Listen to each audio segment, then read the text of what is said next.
She took one bite of her mother-in-law's gravy and knew it was poison. The bitter, metallic taste was a signature she had learned during her years as an FBI agent. Her mother-in-law, Dorothea, saw a pregnant, easy target. She did not see the woman who had survived 2 years undercover with the Russian mafia. This story is about what happens when a predator chooses the wrong prey. A single taste of poison at Thanksgiving dinner would unravel 40 years of dark family secrets. Stay with us, because the twist at the end is one you will never see coming. This is a story about trusting your instincts when everyone around you says you are crazy.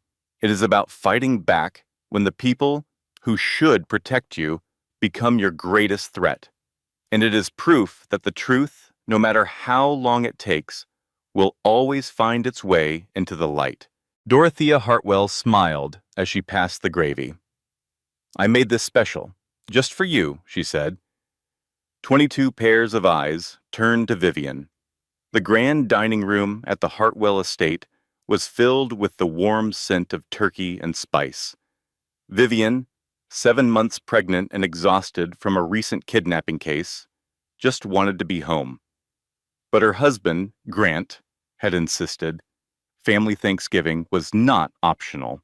So there she sat, feeling like a sausage in her maternity dress, surrounded by Grant's perfect family. "Thank you, Dorothea," Vivian said, with a warm voice, and for 3 years her mother-in-law had perfected a sweet cruelty, where every compliment was a hidden insult. The gravy boat landed in front of Vivian. Dark steam curled into the air. "A new recipe," Dorothea announced. "You need your strength, dear. Growing my grandchild takes so much out of a woman." Vivian noticed the emphasis on "my grandchild," as if she were just a vessel. She had learned to ignore these small cuts, but tonight felt different. She poured the dark gravy over her potatoes. It smelled of herbs and meat, but also something else, something sharp and metallic. Across the table, Grant gave her a loving smile, completely unaware. Vivian lifted the fork to her mouth. The moment the food touched her tongue, her FBI training took over. This was not a cooking herb. This was poison. She swallowed the tiny amount to avoid suspicion and forced herself to take one more small bite. Across the table, Dorothea watched her every move with cold anticipation. She watched like a spider observing a fly. Vivian squeezed her husband's hand under the table, their secret signal that meant she needed to talk to him urgently. "Excuse me," she announced calmly. "The baby is pressing on my bladder again." Polite laughter went around the table. "Of course, dear," Dorothea said, her smile fixed in place. "We'll save your plate." In the hallway, generations of Hartwell family portraits stared down at her. She was not among them. Once inside the bathroom, she locked the door and moved quickly. She spat the food into the toilet and rinsed her mouth repeatedly, forcing herself to bring up what little she had swallowed. Her hands shook as she pulled a small evidence bag from her purse, a habit from her undercover days. She scraped the residue from her tongue, sealed it in the bag, and wrote the date and time, November 28th, 6:47, in the evening. Her pale, tired face stared back from the mirror. Her mother-in-law had just tried to poison her. The thought was insane, but her instincts, the same instincts that kept her alive for years, were screaming that it was true. The baby kicked, a hard reminder of what was at stake. Dorothea was not just a difficult woman. She was a murderer. Vivian tucked the evidence bag away, fixed her lipstick, and put on a calm smile. She walked back to the dining room with steady steps and sat down. The dinner conversation continued. But for Vivian, the hunt had just begun. My mother-in-law was trying to poison me, and my husband was completely oblivious. It all started at Thanksgiving dinner, a perfect meal hiding a terrible secret. I couldn't touch the food on my plate, especially the gravy Dorothea made. It tasted bitter, wrong. To avoid suspicion, I pushed my food around, a trick I learned as a child to survive dinners With my alcoholic father, Dorothea watched my every move, a satisfied smile on her face. She asked how the gravy was. I lied and said it was delicious, the lie tasting worse than the poison itself. She just beamed, saying she wanted everything to be perfect for her sons, and of course, her grandchild. She placed a hand on her stomach, a perfect imitation of a proud grandmother. But I saw through the act. After 4 years as an FBI profiler, I knew a performance when I saw one. Her eyes never matched her smile. Under the table, my husband Grant squeezed my hand, asking if I was okay. I looked at him, then at the family portrait on the wall where my face was still missing after 3 years of marriage. I was a placeholder, a Hartwell in name only. "I'm fine," I whispered, but nothing would ever be fine again. For the rest of the dinner, I dodged every dish, blaming it all on morning sickness. On the long drive home, Grant noticed my silence. He asked if the baby was okay. I just watched the streetlights pass, their rhythm matching my anxious heartbeat. I told him I was just tired from a recent case. He then mentioned that his mom noticed I barely ate. Of course she did. She was counting every bite I did not take. I repeated my excuse about morning sickness, which was an easy answer for him. Grant saw the world in simple terms. His mother loved him, so she was good. He did not understand that love could be used as a weapon. As he turned up the Christmas music, I pressed a hand to my belly. My baby moved, and I made a silent promise to protect her, no matter what it took. The evidence bag in my purse felt like a ticking bomb. Tomorrow, I would have proof. And then, I would do what I always do when something is wrong. I would investigate. That night, I could not sleep lying next to a peaceful Grant. He was the man I fell in love with 5 years ago, long before I knew what his family was truly like. At 2:14 in the morning, I gave up and went downstairs. The kitchen was dark and cold. I sat there for a long time, staring at my phone. I kept picking it up and putting it down, my hands shaking. Finally, I opened the browser, and my thumb typed in the words, ethylene glycol taste. My heart pounded as the results loaded. It was described as sweet at first, then bitter. It was antifreeze. I read that it causes kidney failure within 72 hours, with symptoms often mistaken for the flu. My hands trembled as I typed my next search. Antifreeze poisoning symptoms. Nausea, seizures, coma, death. Then came the one search I dreaded most. Can antifreeze hurt an unborn baby? The answers were horrifying. Fetal death, birth defects. I finally understood. The next morning was Black Friday. While the world fought over discounted televisions, I drove 2 hours out of the city. Grant had gone golfing, telling me to rest and take care of our little one. I arrived at the FBI field office, an unremarkable building you would never notice. My former partner, Margot Dawson, met me in our usual spot in the parking garage, a camera-blind spot we used for sensitive talks. "You look like hell," she said, holding a coffee. "Good morning to you too," I replied. Her teasing stopped when she saw my face. She knew this look. It was the face I wore when something unthinkable had happened. She did not ask questions. After 7 years together, she did not need to. "Follow me," she said simply. We walked through quiet back hallways to the lab. It was mostly empty because of the holiday. Dr. Lydia Brennan was there, running samples. She congratulated me on the pregnancy and asked what I needed. I took a deep breath. "I need a favor," I said. A rush analysis, completely off the record. Lydia's warm smile vanished, replaced by a professional focus. "What am I looking for?" she asked. "Imagine your own family trying to murder you over Thanksgiving dinner. That's the nightmare Vivian found herself in. And this is the story of how she fought for her life and the life of her unborn child." She handed her friend, Lydia, a small plastic bag containing a sample of gravy. She knew the bitter taste meant poison, but she needed proof. Lydia, a scientist, saw the look on her face. She promised to have the first results in just 4 hours. Vivian's fear was terrifyingly real. Someone wanted her dead. Later, with her colleague Margot, Vivian tried to explain the unexplainable. My mother-in-law, Dorothea, made special gravy just for me, she said. In 3 years, she has never once asked what I like. But yesterday, she watched every bite I took. Margot pointed out that strange behavior was not evidence of a crime. Vivian shook her head. I spent 2 years in chemical operations, she insisted. I know the taste of poison. I know what she did. The truth always comes at a price. When Lydia called, her voice was shaking. Vivian was sitting alone in her car, her world about to shatter. The call confirmed her worst fear. The lab results were positive for a lethal dose of antifreeze.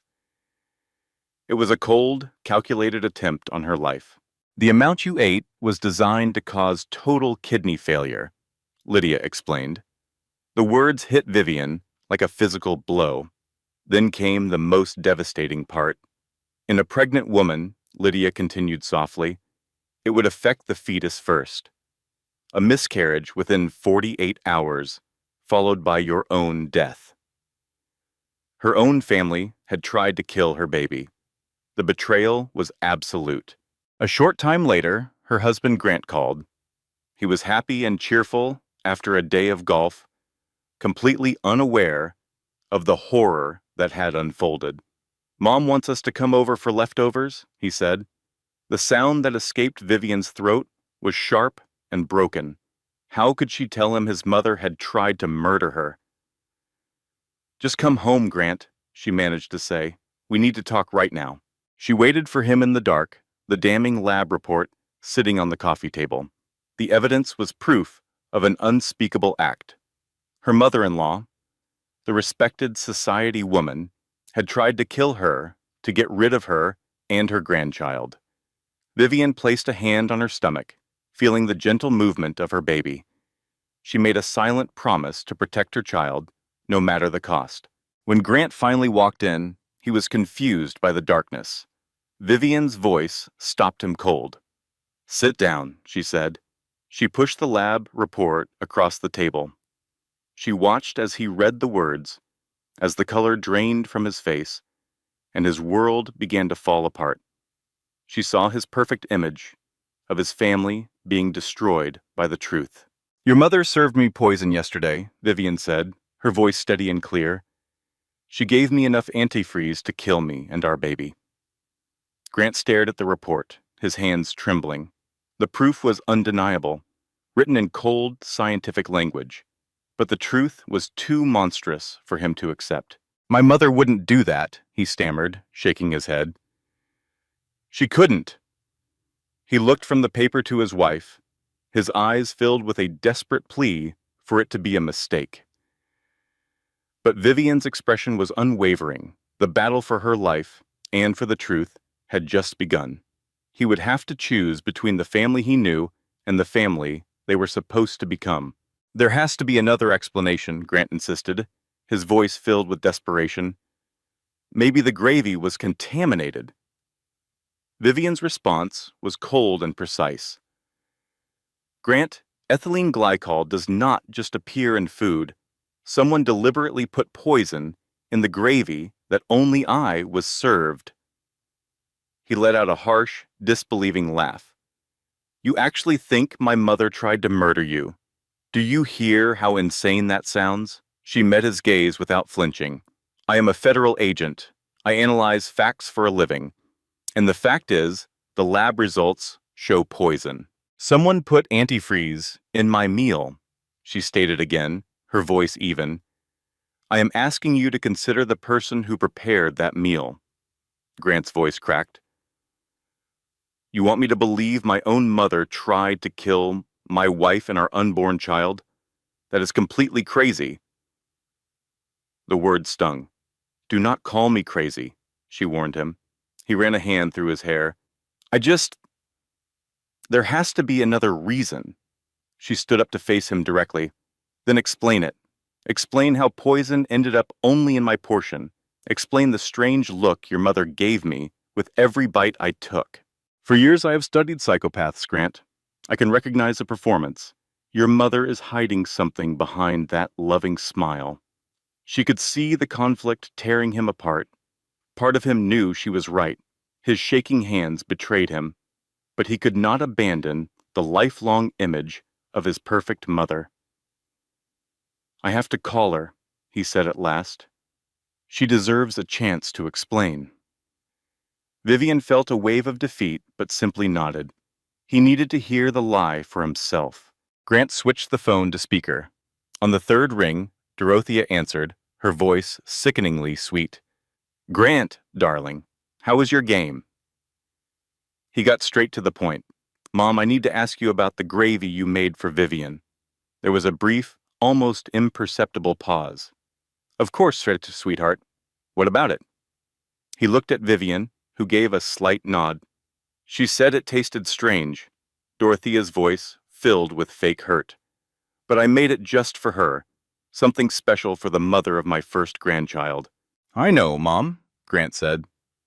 But she had it tested. A heavy silence hung in the air for 4 long seconds. Tested? Dorothea's voice was suddenly cold. Tested for what? Vivian moved closer. The test found ethylene glycol, she announced clearly. Enough antifreeze to cause complete organ failure. After another long pause, Dorothea's tone shifted again, becoming gentle and condescending. Sweetheart, I would never hurt you. You are carrying my grandchild. The lab obviously made a terrible mistake. These things happen. I personally supervise the analysis, Vivian countered. Well, there you have it, Dorothea said, her voice like smooth poison. You are under so much stress, dear. Pregnancy and your difficult job can make the mind play tricks. To Vivian's horror, Grant began to nod in agreement. Pregnancy hormones can cause severe anxiety, even paranoia, Dorothea went on. A friend's daughter-in-law had a total breakdown and had to be institutionalized. The message was clear. Grant looked at his wife with new suspicion. Maybe some time off work would be good for you. I need you to believe me, Vivian pleaded, her voice tight with emotion. Grant's face was a mask of pain, caught between his wife and his mother.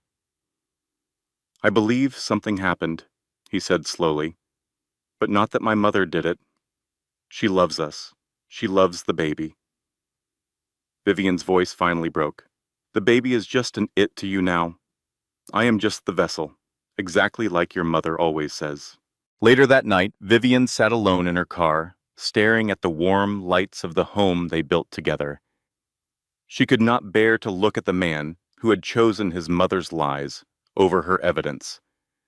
She placed a hand over her stomach, feeling the restless kick of her daughter. She remembered her old life as an undercover agent, a woman who could survive impossible situations. But this felt different. She knew she was not crazy. The lab report on the coffee table was proof. When she finally went inside, Grant was asleep on the couch. She covered him with a blanket, looking at the face of the boy she had fallen in love with. But men make choices, and he had made his. In bed, she was haunted by the memory of their wedding day and Dorothea's chilling toast. We will make a proper Hartwell of you yet, Dorothea had promised. At the time, everyone had laughed. Vivian now knew it was never a joke. Dorothea wanted her gone. The next morning, a note on the counter said Grant had gone to his mother's house to talk. Vivian crumpled it and threw it away. He could believe the lies. She had work to do. A woman like Dorothea does not just start with attempted murder. There is always a pattern, and Vivian was determined to find it. She opened her laptop and began to dig. Dorothea's life was unremarkable until 1982. That was the year she married Richard Hartwell, a man old enough to be her father and one of the wealthiest men in the state. 5 years later, at age 46, Richard Hartwell died from kidney failure. There was no autopsy. Vivian felt a chill run down her spine. It was the same symptom caused by antifreeze. She kept digging and found another. In 1994, Dorothea's brother-in-law also died at 46. The cause was organ failure. And again, no autopsy was performed. Just weeks after he had denied Dorothea alone, Vivian found a third man, David Porter, a member of the Family Foundation's board. He died in 2003 at the age of 52 from sudden organ failure. 6 weeks before his death, he had voted against one of Dorothea's proposals. 3 deaths, all benefiting Dorothea, all with symptoms of poisoning, all ruled natural causes.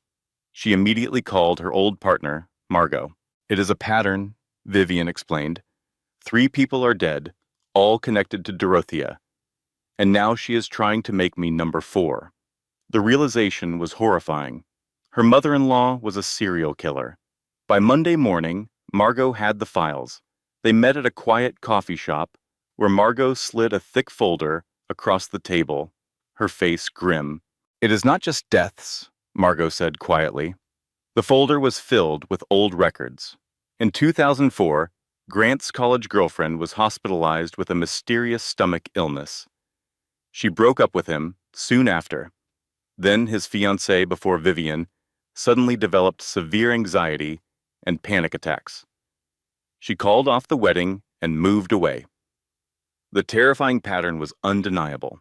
Vivian stared at the file her friend Margot had assembled. A nanny, fired in 1991 after a sudden, debilitating illness. Another ex-employee who refused to speak about the family. Grant's former fiancée, Samantha, who died by suicide in 2015, only 3 years after she ended the engagement. The list grew longer. A maid, a gardener, a private chef. All of them became seriously ill while working for the Hartwells. All left their jobs quietly. And all of them had a direct connection to Dorothea. My husband thinks I'm having a mental breakdown. His mother, Dorothea, convinced him it is just the pregnancy hormones. The truth is much darker. For 36 years, his mother has been poisoning anyone who gets too close to her sons. A folder of evidence sits on my table, my coffee cold beside it.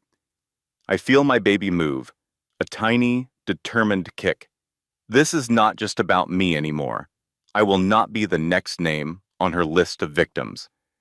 Dorothea has manipulated my husband his entire life, but that is no excuse for his blindness to her evil. I have to build a case so powerful that even he cannot ignore the truth.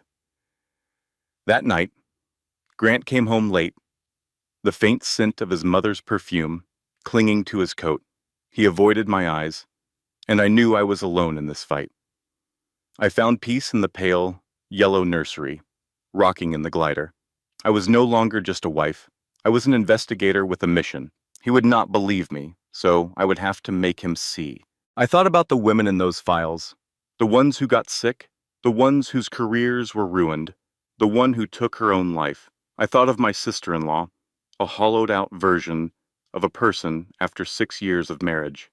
"I am not the crazy one," I whispered to the dark room. "She is." The baby kicked again, as if in agreement. A genuine smile touched my lips for the first time in days. A fire was lit inside me, a purpose that warmed me against the coming winter. I was going to stop her. Exhaustion made me careless. 6 days after Thanksgiving, Grant found the files on the kitchen table. "What the hell is this?" he roared, his face red with anger. He held up a photo of an ex-girlfriend from 15 years ago. "You are investigating people I dated in college?" he demanded. "I am investigating a pattern," I said, my voice steady. He let out a harsh, broken laugh. "A pattern of my mother poisoning every woman I have ever cared about?" "Yes," I said quietly. "Exactly that." "You need professional help, Vivian," he said, his voice dangerously low. "What is not healthy," I countered, "is ignoring that your mother has killed 3 people and tried to kill me." He called it a conspiracy theory. I listed the dead. His father, dead at 46 from sudden kidney failure. His uncle, dead 6 weeks after a business dispute with Dorothea. For every victim, Grant had a convenient excuse. Everyone knew they were sick or that they had a problem. Another name from the foundation board, a healthy 52-year-old man, also dead in 6 weeks. "Stop it!" Grant yelled, slamming his hand on the counter. "I cannot stop." My voice was cold now. She tried to kill our baby, and I am going to prove it. The silence was suffocating. Then he delivered the final blow. "I spoke to my mother today," he said. He had told her everything. He showed me the texts she sent, listing all the people I had contacted for my investigation. "Your job is to catch criminals," he said, "not create them from paranoid fantasies about my mother." Paranoid fantasies. The words hit me like a physical blow. This man, my husband, was using the oldest trick in the book to dismiss me. "Get out," I whispered, my heart shattering.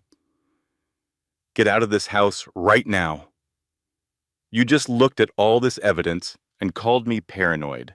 You are choosing her." He suggested staying at his parents' house for a few days to give us space. I just nodded. The sound of his suitcase zippering shut was the sound of our marriage ending. At the door, he paused. "I love you," he said, "but this is destroying us." I said nothing. The sweep of his car's headlights cut through the living room, and then he was gone. I was left alone with the proof that the man I married would never believe me. I slid to the cold floor and stayed there until the sun came up. At 8:17 that morning, my phone rang. It was my supervisor from the FBI, Agent Russell Kincaid. His voice was rough. "Hartwell, my office, now." When I reminded him I was on maternity leave, he just repeated my name and the line went dead. I drove to the field office in a complete daze. The building was nearly empty for the holidays. I knew this was not a social call. I knew this was trouble. Her boss shut the door to his office. "I received a complaint yesterday," he said, his voice grim. It was anonymous. It claims one of my agents is abusing her position and using federal resources to pursue a personal vendetta. Vivian kept her expression neutral, but her heart was racing. The complaint specifically alleges that this agent is harassing citizens because she has a delusion that her mother-in-law is a serial killer and is trying to invent evidence to prove it. "My mother-in-law is a serial killer who has murdered people for 3 decades. Vivian's voice was steady, presenting the facts to her boss, but she was met with Dorotha's counterattack. A complaint filed against her for building an unofficial case. Her boss, Kincaid, looked tired. He told her she was one of his best agents, that her work was exceptional. But this investigation into her own family was a delusion. Still, the evidence was undeniable. The gravy sample tested positive for ethylene glycol. Someone was poisoning people, and Vivian knew exactly who it was. Kincaid rubbed his temples. He had no choice. He placed her on administrative leave, effective immediately. Internal Affairs would investigate everything. If she was right, they would find the truth. If she was wrong, her career was over. Vivian understood. She went home to an empty house. Her husband Grant's absence was a heavy silence in every room. Standing in the nursery they had built together, she stared at the mobile of stars and moons. It was a gift from her mother-in-law, Dorotha. The irony was suffocating. She remembered Dorotha's laugh, a sound that now felt like a memory from another lifetime. She couldn't sleep. Instead, Vivian found herself folding tiny baby clothes in the middle of the night. She picked up a soft, expensive cashmere onesie. It was another gift from Dorotha. She remembered the woman's smile at the baby shower, a smile that never quite reached her eyes. The way she watched Vivian open it felt less like a gift and more like a test. Vivian thought of her own mother, a woman who had taught her to be strong and to fight back against injustice. Vivian clutched the white onesie, its perfect stitching, a symbol of the perfect facade her mother-in-law had built. She threw it in the trash. 2 days later, a sharp knockback echoed through the house. Vivian peered through the peephole and was shocked to see Carolyn Hartwell on her porch. Carolyn was her brother-in-law's wife, a woman who was usually as quiet and unnoticeable as a piece of furniture at family dinners. Vivian opened the door. "We need to talk," Carolyn said. Her voice was firm, completely different from her usual passive tone. Inside, they sat at the kitchen table where Vivian's life had fallen apart just days before. Carolyn wrapped her shaking hands around a coffee mug. Then she looked directly at Vivian and said the 3 words she desperately needed to hear. "I believe you." Vivian was stunned. After all the doubt and accusations, she never imagined that her quiet sister-in-law would be the one to stand by her side. "Why?" Vivian asked, her voice barely a whisper. A single tear rolled down Carolyn's cheek. "Because she did it to me too." The story came pouring out. 5 years of silenced pain, finally released. Carolyn explained that she and her husband, Preston, had gotten pregnant back in 2019. Dorotha did not approve. She made constant, subtle comments about how a baby would ruin Preston's career and how they should wait. When Carolyn was 12 weeks pregnant, she began feeling terribly sick. It was far worse than normal morning sickness. The doctors were not concerned at first, but just 2 weeks later, she miscarried. The doctors had no explanation. A few days after, while cleaning out the refrigerator, Carolyn found an old smoothie container. She had been making protein smoothies every morning, something Dorotha often praised her for. She was about to throw the container away when she noticed a strange residue at the bottom. Something made her stop and look closer. It smelled wrong. It was a sweet but chemical odor, just like antifreeze. "I saved it," Carolyn confessed, her voice trembling. She had tried to tell her husband, Preston, but he dismissed her fears. He said she was grieving and anxious, that his mother would never do such a thing. It was the same reaction Vivian got from Grant. Carolyn reached into her purse and pulled out a small plastic bag containing the smoothie cup. "I have carried this for 5 years," she said. For 5 years, she had watched Dorotha play the perfect grandmother, while secretly knowing the horrifying truth. Vivian took the bag, her own hands trembling. The timid woman who always faded into the background was gone. In her place was a survivor, hardened by years of quiet suffering. "Now," Carolyn said, her eyes filled with cold determination, "I want to help you destroy her." "I was never able to get pregnant again," Caroline said, her voice hollow. 5 years we tried. The doctors found nothing wrong, but it never worked. Her expression hardened. "Whatever she put in that drink, she destroyed more than my baby. She stole my chance to ever be a mother." Vivian reached out and took her hand. "We are going to make her pay," she promised. "How?" Caroline asked, her voice full of despair. "She's untouchable." Vivian's eyes were like steel. "I am an FBI agent, even on administrative leave. With your story and my evidence, we have enough to finally bring her down." With this proof, they would have to listen. Caroline looked at Vivian, a glimmer of hope in her eyes, for the first time in years. "What do you need?" she asked. Vivian replied, "Everything. The smoothie container, the photos, your journal." She paused. "And I need your help finding other victims. We need a case so strong it cannot be ignored." A real smile finally broke across Caroline's face. "I already have a list." That night, holding the evidence bag, Vivian felt the baby kick. She pressed a hand to her stomach. "We are going to be okay," she whispered. She was not alone anymore. She had an ally. The investigation was just beginning, but for the first time in a long time, Vivian felt hope. The next morning, Margot Dawson called at 8:42. "I found something," she said. It was a witness statement from 1987, connected to Dorothea's first husband. A housekeeper named Eleanor Mitchell saw something suspicious just before he died. "The report is vague," Margot explained, "but Eleanor is 83 and sharp as a tack. She lives in a Florida retirement home, and the nurses say she remembers everything." Vivian knew she had to talk to her. I had to speak with her. But my boss, Margot, reminded me I was on leave. I lied, calling it a personal visit to a family friend. She saw right through it. Instead of the long drive, she arranged a video call. It was safer for me and the baby. At 2:15 that afternoon, an elderly woman appeared on my screen. Her name was Eleanor Mitchell. She had sharp blue eyes and a story she had been waiting 40 years to tell.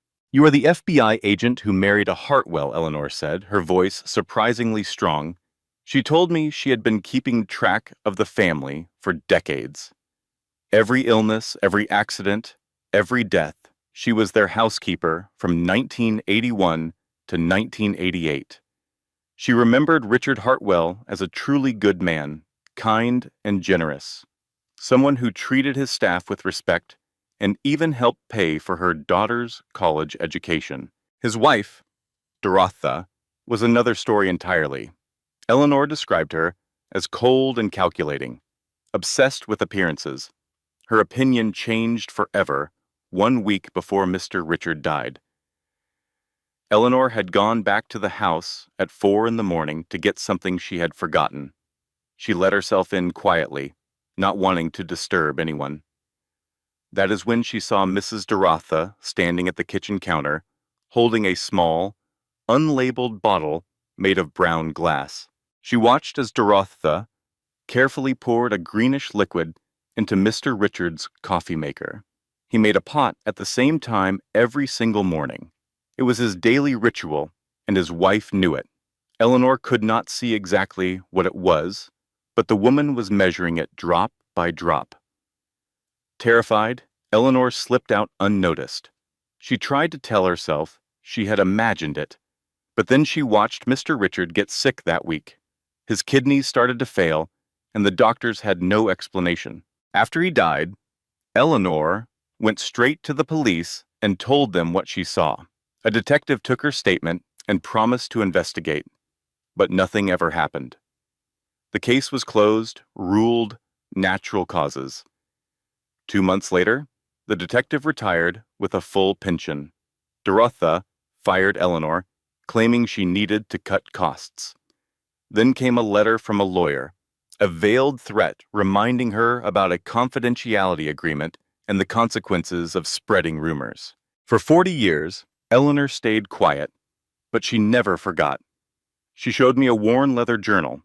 Inside were decades of notes and newspaper clippings.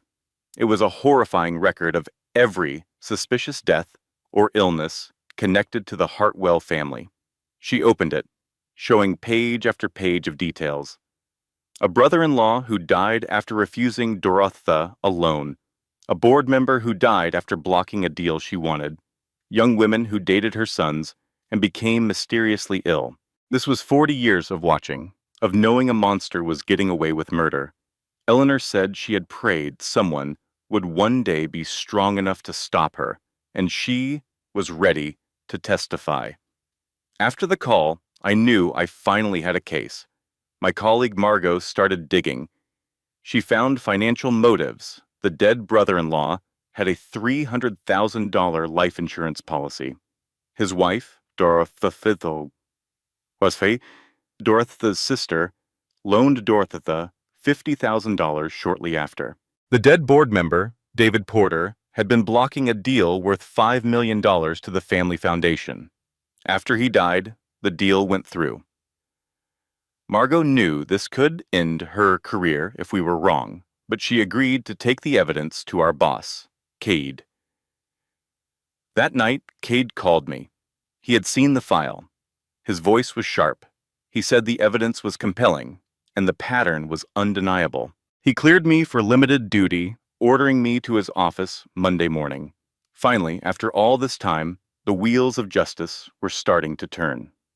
As I sat there with all the evidence, I felt no sense of victory. Being right could not bring back the lives that were lost. It could not undo 40 years of pain. All it could do was promise that the person responsible would finally face the truth. The case moved with incredible speed. In just a few weeks, federal warrants led to the exhumation of Dorothea's past husbands. The toxicology reports were undeniable. After 37 years, Richard Hartwell's bones still held traces of poison. James Manning and David Porter showed the same results. It was a pattern of murder spanning decades, finally brought to light. On December 23rd, the warrant for Dorothea Hartwell was signed. "We have enough," her boss, Katie, told her. His voice was heavy. 3 counts of first-degree murder.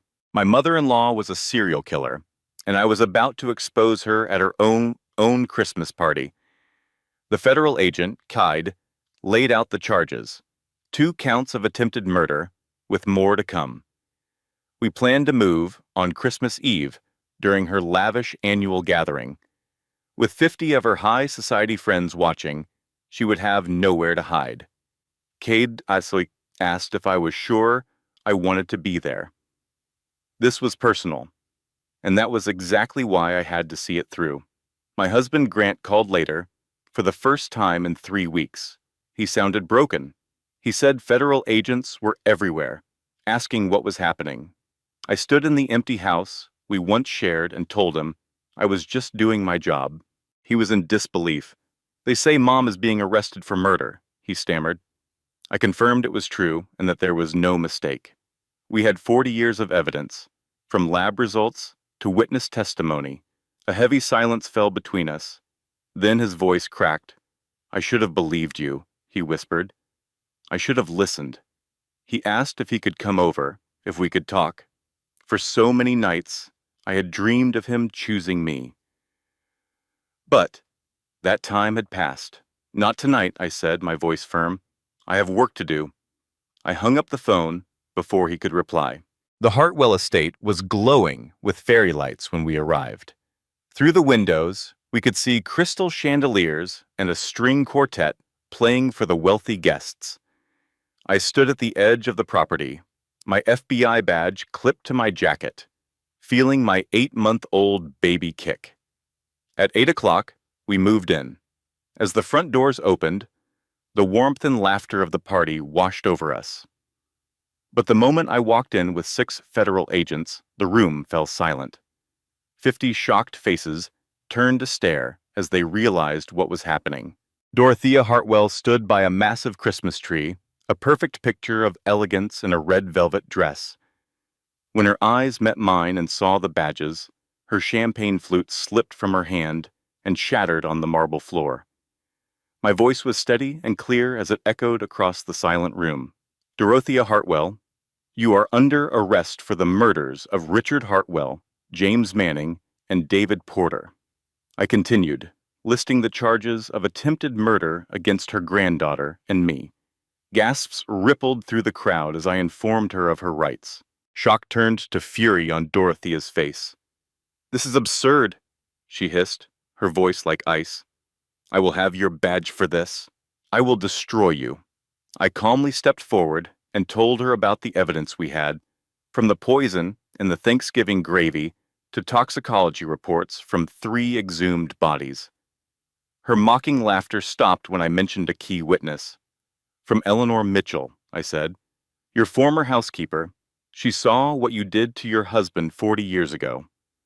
For the first time, true fear flickered in Dorothea's eyes.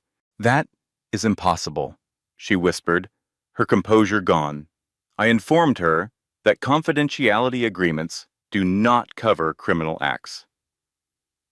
"You have been getting away with murder for 40 years, Dorothea," I said softly. "That ends tonight." As 2 agents moved in with handcuffs, she finally broke. She screamed, "Do you know who I am?" She raged about her power, her charity, and her influence. The handcuffs clicked shut around her wrists. She was a cornered animal, disbelief warring with pure rage. She spun toward me, her face twisted with hate. "You think you have won," she spat, threatening me and my unborn baby. I had ordered the agents to get her out of there. She was still screaming threats as they led her away, convinced her money could save her. It would not. As the guests quickly fled, the grand estate felt cold and empty. The fairy lights twinkled on, but the magic was gone. I felt no triumph, only a deep and profound exhaustion. Alone, in the library, I walked to the Christmas tree. I found the ornament with Grant's name on it, made when he was 5 years old, the year his father died. Dorothea only had ornaments for her sons. Everyone else was disposable. I took the small, cold ornament and put it in my pocket. It was a piece of the boy he was, before his mother twisted him into a man who could not stand for what was right. The trial began in March. Dorothea pleaded not guilty and hired a team of the best lawyers money could buy. But the evidence was overwhelming. A doctor explained the science, proving Dorothea had used poison for decades. Then, Eleanor Mitchell, now 83 years old, took the stand. Her voice was clear and steady as she described the day she saw Dorothea poison her first husband's coffee 40 years ago. The defense tried to claim her memory was unreliable. Eleanor looked them right in the eye. "I have been waiting 40 years to tell this story," she said. "I remember every single detail." The jury agreed, and justice was finally served. On the stand, Caroline finally told her story. She talked about the poisoned smoothie, the child she lost, and the 5 years she spent terrified to speak the truth. The defense lawyers called her a bitter, unstable woman who was just looking for someone to blame. But Caroline stood firm, her voice shook, but her words were strong. She said, "She took my baby, and then she stole my chance to ever have another." Then it was Vivian's turn. For 6 grueling hours, she laid out every piece of evidence detailing Dorothea's cruelty. The defense tried to twist her into a vengeful federal agent, a liar blinded by pregnancy hormones. But Vivian remained calm, answering every question with unshakable clarity. The lawyer asked if it was true that she and Dorothea had a difficult relationship. Vivian looked at the jury and said, "It is true she never accepted me. It is also true that she tried to murder me and my unborn child." The lawyer scoffed, asking if they were really supposed to believe a beloved community philanthropist was a secret killer. Vivian's reply was ice cold. "I expect the jury to believe the evidence. The lab reports, the witnesses, the money trail, and the long line of suspicious deaths that spanned 4 decades. She held his gaze. "The evidence was always there. I am just the first person who chose to listen." For 3 long days, the jury deliberated. During that time, Vivian gave birth to a healthy baby girl she named Elise Margot, in honor of the one person who had believed her from the start. Then the call came. The verdict was in.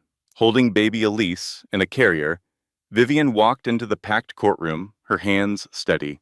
The air was thick with tension. The jury filed in, their faces giving nothing away. The foreman stood. "On the count of murder in the first degree, in the death of Richard Hartwell, we find the defendant guilty." A gasp swept the room. "On the count of murder in the first degree in the death of James Manning, we find the defendant guilty." Dorothea's face turned white as a sheet. One by one, the foreman read the verdicts. Guilty of murder. Guilty of attempted murder. Guilty on every single charge. At that moment, Dorothea's perfect mask finally shattered. She leaped to her feet, screaming that it was all a conspiracy, that Vivian had destroyed her family. The irony was lost on no one. The judge slammed his gavel, demanding order, but Dorothea kept shouting about all the money she had given to charity, as if that could buy her innocence. The judge was unmoved. The evidence was undeniable. 2 weeks later, at the sentencing, Dorothea was given life in prison without any possibility of parole. She did not scream this time. She sat with perfect posture, her head held high, wrapped in a cloak of pride. She was dragged away by the guards, fighting and cursing them the whole way. As they led her out, her eyes locked with Vivian's. "This is not over," she mouthed. Vivian looked right back at her, unafraid, and whispered, "Yes, it is." After it was all done, Vivian sat in the hallway with Margot, watching her daughter sleep. She expected to feel a sense of victory, but instead, she just felt hollow. She told Margot it did not feel like winning. Margot nodded wisely. "Sometimes," she said, "justice is not a feeling. It is just the absence of injustice. It is stopping the wrong thing from happening anymore." When Vivian asked where she heard that, Margot grinned. "I read it in a fortune cookie." Against all odds, Vivian smiled. Grant was waiting for her outside. He looked like a wreck, unshaven and exhausted.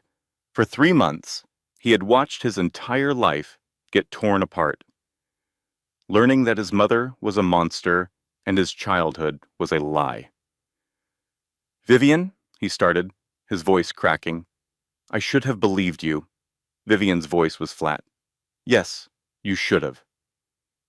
He pleaded, saying he had been blind, that he could not see his mother for who she truly was.